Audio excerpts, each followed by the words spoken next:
بسم اللہ الرحمن الرحیم۔ ناظرین، خواتین میں کثرت ایام یعنی پیریڈز کی زیادتی اور استحاضہ یعنی زیادہ دنوں تک پیریڈز چلتے رہنا، اس کے علاج کے لیے ایک انتہائی آسان اور مجرب ترین نسخہ آپ کے ساتھ شیئر کرنے والا ہوں، جس کے 1 یا 2 بار کے استعمال سے ہی خون آنا بند ہو جاتا ہے۔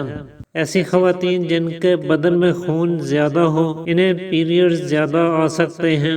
اسی طرح خون کا پتلا ہونا، رگوں کے منہ کا کھل جانا، بچہ دانی کے مقام پر چوٹ کی وجہ سے یا کثرت ملاپ کے باعث یا پھر بچے زیادہ پیدا کرنے سے، اور بعض دفعہ عام جسمانی کمزوری کے باعث بھی بچہ دانی کی طاقت کم ہو جاتی ہے۔ اس کے علاوہ رحم کی سوزش اور ورم، رحم کا ٹل جانا، رحم کی رسولیاں، پھنسیاں، حمل کا بار بار گرنا، اور بعض دفعہ جگر کا کوئی مرض پیریڈز کی زیادتی کا سبب بن سکتا ہے۔ تو پیریڈز کی زیادتی کو روکنے کے لیے آپ نے 2 چیزیں لینی ہیں۔ ایک سنگ جراحت، جو سفید رنگ کا قدرے نرم سا پتھر ہوتا ہے اور آسانی سے کوٹا جا سکتا ہے۔ یہ آپ نے پیس کر بالکل باریک پاؤڈر کی طرح سے بنا لینا ہے، اور اس میں سے آدھا چمچ یہ پاؤڈر لے کر اس میں آدھا چمچ ہی گیرو ملا لیجئے گا۔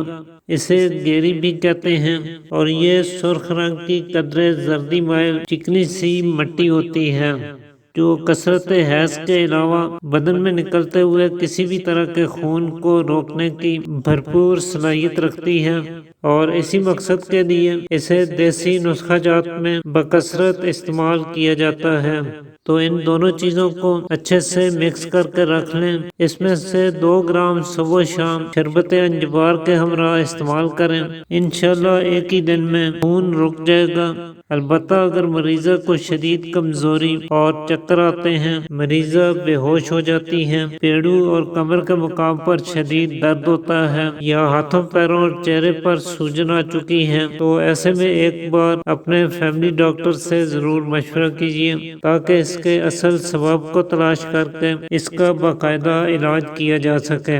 اور اس دوران مریضہ کو دھوپ میں چلنے پھرنے سے، جسمانی محنت سے اور ملاپ سے مکمل پرہیز رکھنا چاہیے۔ اسٹریس، ٹینشن اور ذہنی تناؤ سے خود کو دور رکھیں۔ تیز مرچ مسالے دار، گرم اور تلی ہوئی چیزوں کا استعمال نہ کریں، بلکہ زود ہضم اور نرم غذا کھانے کو دیں۔ سابودانہ کی کھیر بنا کر یا جو کا دلیہ بنا کر دیں۔ اس کے علاوہ آملہ کا مربع یا بہی کا مربع دے سکتے ہیں، اور اسی طرح انار کا جوس دے سکتے ہیں۔